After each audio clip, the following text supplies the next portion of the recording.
Nasa sayo kung ano pipiliin mo, uubusin mo yung lakas mo sa kakatunganga sa bahay o uubusin mo yung lakas mo sa mga makabuluhang bagay. Huwag ka mag-alala kasi kahit saan dyan, may mararating ka. Alam mo na yun.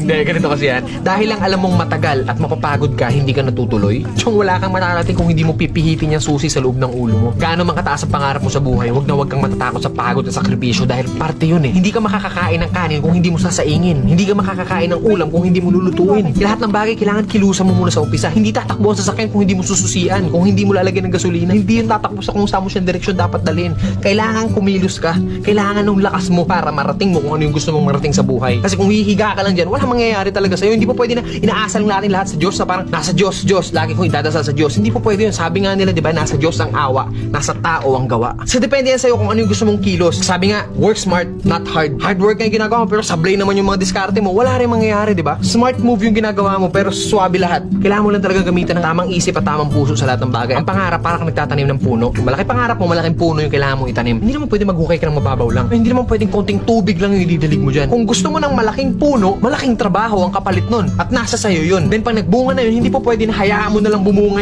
yan dyan. Hindi. Kailangan pa rin ng maintenance. Ganun din sa atin. Kung ano yung marating natin, nandoon na tayo sa taas, hindi po pwede na lantutay ka na nandun sa taas. Pag hindi mo diniligan yung puno, magbunga man siya isang beses lang and then sa susunod hindi na ulit. Ganun yung pwede mangyari pag pinabayaan natin kung ano man yung narating natin sa buhay. Mawawala lahat sa'yo. Sayang yung oras. Oras kasi ilang oras lang ang binigay sa atin dito sa mundo. Depende sa atin kung saan natin yun ilalaan. Huwag ka matakot sa pagod kasi yung pagod isang tulog lang yan. Bukas malakas ka na ulit.